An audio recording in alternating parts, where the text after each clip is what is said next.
take it from the punches again. It was very good. Way too close, cunt.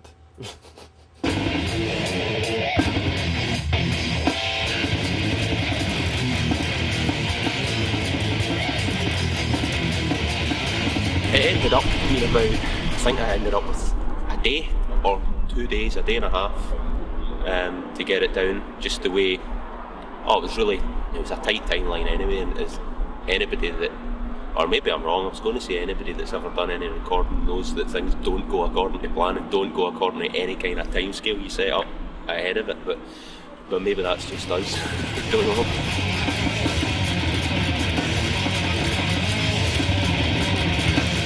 Good in GF's studio, you know, it's good atmosphere, good, nice and relaxed, and plus they've been somewhere new as well. I think the first album we recorded in the studio, and done loads of recording in, and I think that would maybe not put you at ease. It's not that you're not at ease, but I don't know, just I think there's a lot to be gained from going to Canada. Just everything was different, studios we'd never been in, and the whole thing was really good to kind of take us out our kind of comfort zone kind of thing and just go somewhere and just, I think you'd be more yourself in that. Damn. Right, John, you're on your way home, how do you feel? Back to Bentland, rubbish, I want to stay. You want to stay? You like it here, yeah? It's cool, man. You like our country? Snow started snowing today and I'm missing it because I'm going home, so... It's not fucking snowing, it's icing. Icing. You're going to miss all the good stuff, man. You're going to make a snowman, you better make a snowman. Oh, we will, we make a snowman, what have we done? Make a John snowman. John, man. Joe, I'm coming for you. Speak to you soon. That's a bastard there, you. Enjoy yourself. Cool. And we'll be in touch, man. Do take care. Cool. See you soon, man. Right. Take it easy. Get the violin music playing.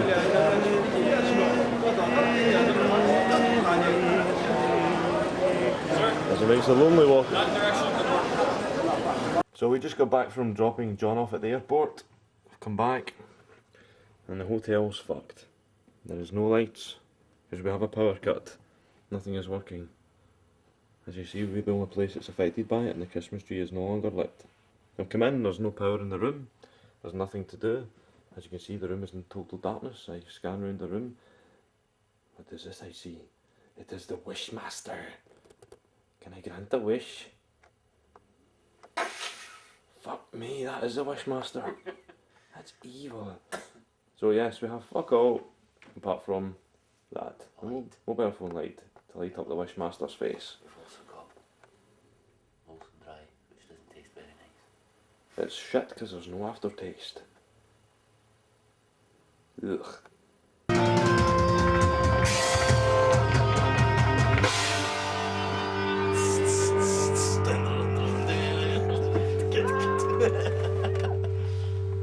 I never had the second, but I never had the 2 feet. Fighting the dragons! I know, kind of, Jeff was saying probably sound better just the one as well. You sound bigger, I think, as well. I don't know, I thought it sounded big about too. The whole pre-production thing was to eliminate pretty much any uncertainty with any of the parts in the songs, but yeah, JF definitely in certain parts, you know, he would come in from an outsider's point of view, and not so much structuring wise, but you know, just maybe ways to approach, like maybe harmonies and stuff, I think. No, not really no, this album. The first album a lot more, but this album Jeff had a lot more input on the guitar sound. I was quite prepared to get his input on the sound, even the bass sound, the drum sound, all that kind of thing. In regards to influencing the music, no really. Danny as well had quite a bit to do with the all over sound of a lot of the things, you know, especially my vocals and stuff like that. You know, I was trying to, on this album, you know, it was difficult to capture the way I sound live. We found it hard in other recordings, but Danny, obviously with the pre-production and stuff like that, he knew how to tinker with the vocals to make them sound nicely, exactly the way I sound, nice and raw. And he helped Jeff a great deal with that, you know. We know some of the guys in the Red Corp and stuff like that, so we like the vocal sound. I asked about, you know, what kind of mic did you use and stuff like that, so we basically got a lot of the equipment sorted before we went, you know, so Jeff was just a matter of going, right, this will get you this sound, and that's what happened. And obviously Danny, he done the finishing touches and made it sound the way it sounds now, and I couldn't be any more happy with the way I sound on it. The rest don't fucking suck.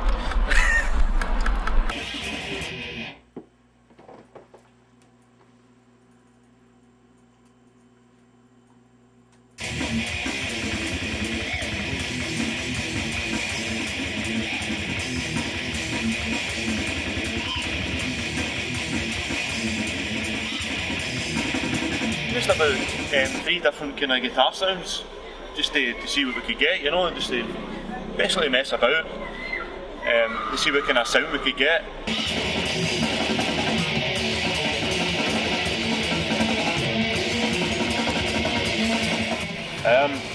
It was a mixture of 2 different feelings. It was good, obviously really good to get them down and hear them all come together with the guitar sound and so on, but it was probably the singular hardest thing that I've ever had to do. I think a lot of the riffs I pushed out there is to the edge of technical ability for me anyway, and to actually put them down as tight as I wanted them in the album was quite difficult. We did get there in the end, but it was a big eye-opener. Certain riffs that I put on were very, very difficult. You can't really hear them as clear in the album because I think there's so much going on. But there's a lot there. If I ever do tablature, I mean, sure, people will find out exactly how mad things could get in the album. So that kind of contradicts a wee bit what I said before about not being that technical, but it's only every now and again I'll put a spicy riff like that in, you know, because it adds to what the song's about, and that's the only reason I would do something like that. It's just to put something in. As long as it helps with the flow of the song, I wouldn't put it in just to say, hey, look what I can do, I'm a good guitarist for that, because that's just fucking shit, you know.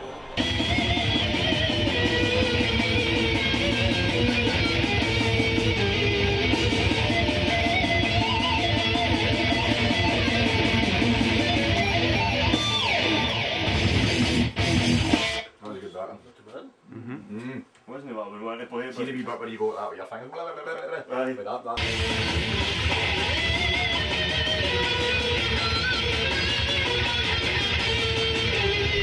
Again, it's going back to the whole fact I'd only put something in there if it fits with the song. The solos in the songs that we've got them in are more part of the music rather than just look at me, look what I can do sort of thing. And even though we've got the ability to do things like that, it's nice to have it in as part of the music so that everything flows really nicely and it doesn't stand out too much. And I guess another way we've got to look at it is when I'm doing a solo live, it's Danny that's carrying the bass, carrying the music behind, you know. So if we had a second guitarist, maybe we would have more solos. I don't know that for sure, but I think the amount of solos and stuff that we do in the music just now is just cool. We'll let the music take control of itself, and the solos will go in there wherever they're needed, wherever I feel like giving it a wee bit of the old heavy metal. So. The cure.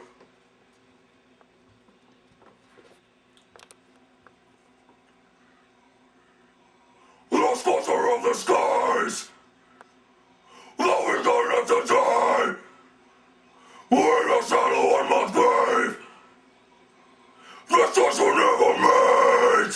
This time round with the lyrics and stuff like that, I was like, I didn't want to approach the whole typical death metal, you know, go up, chop people up, because to be honest, that's not my vibe anyway. When we done the first album, it was kind of tongue in cheek, because to be honest, when we done the first album, I didn't expect it to get as big as it did, if you know what I mean, or as, you know, as kind of out there as it did.